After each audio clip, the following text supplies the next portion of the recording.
গৰ্ভৱতী মহিলাৰ ভৰিৰে জানক গৰ্ভত ল'ৰা নে ছোৱালী।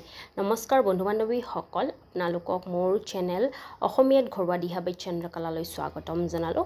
বন্ধু বান্ধৱীসকল, আজিৰ এই প্ৰেগনেঞ্চিৰ ভিডিঅ'টিত আমি জানিম গৰ্ভাৱস্থাৰ সময়ছোৱাত এজনী গৰ্ভৱতী মহিলাৰ ভৰি চাই কেনেকৈ জানিব পাৰি যে গৰ্ভত থকা শিশু এজন ল'ৰা নে ছোৱালী, তাৰে বিষয়ে আজি আমি এই ভিডিঅ'টি জানিম। ঠিক আছে বন্ধু বান্ধৱীসকল, ভিডিঅ'টি আৰম্ভ কৰাৰ আগতে যদি আপোনালোকে মোৰ চেনেলৰ নতুন হয় তেন্তে মোৰ চেনেলটো ছাবস্ক্ৰাইব কৰি তাৰে ওচৰত থকা নটিফিকেশ্যন বেলখন প্ৰেছ কৰি অল কৰি থৈ দিব, যাতে মই আগলৈ এনেকুৱা টপিকত ভিডিঅ' আনিলে আপোনালোকে প্ৰথমতে নটিফিকেশ্যন পাই যায়।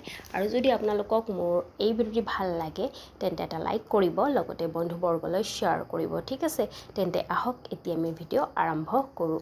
বন্ধু বান্ধৱীসকল, কি হয় যেতিয়া এজনী মহিলাই গৰ্ভধাৰণ কৰে তাৰপিছত কি হয়, গৰ্ভৱতী মহিলাৰ জনাৰ উৎসুকতা থাকে যে তেওঁৰ গৰ্ভত থকা শিশু কি হয়, ল'ৰা হয়নে ছোৱালী হয়। লগতে তেওঁৰ পৰিয়ালবৰ্গ জনাৰ উৎসুকতা থাকে যে গৰ্ভৱতী মহিলাৰ গৰ্ভত থকা শিশু কি হয়, ল'ৰা হয়নে ছোৱালী হয়।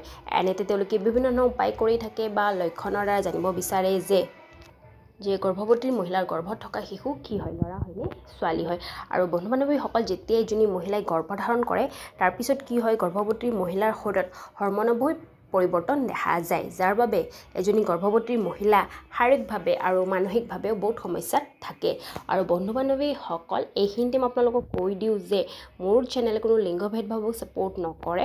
মই ভিডিঅ' বনোৱাৰ উদ্দেশ্য এইটোৱেই যে কিছুমান গৰ্ভৱতী মহিলাৰ জনাৰ উৎসুকতা, সেই উৎসুকতা কম কৰাৰ কাৰণে মই ভিডিঅ' বনাওঁ, বাকী মোৰ একো উদ্দেশ্য নাই। আৰু বন্ধু বান্ধৱীসকল চাওক, কোনো লক্ষণে 100% সঠিক নহয়, আপোনালোকে 80% বা 90% গেছ কৰিব পাৰে।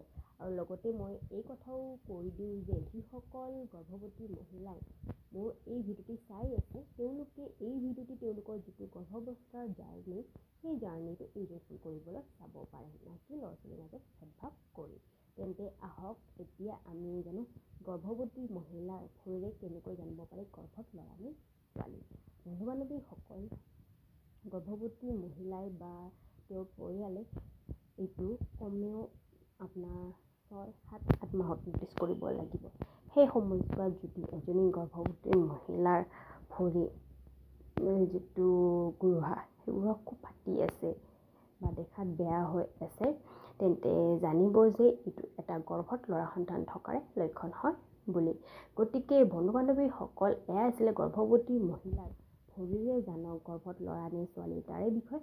যদি আপোনালোকক মোৰ এই ভিডিঅ'টি জানকাৰী ভাল লাগিছে তেন্তে মোৰ ভিডিঅ'টি লাইক, শ্বেয়াৰ আৰু কমেণ্ট কৰি জনাব। ঠিক আছে।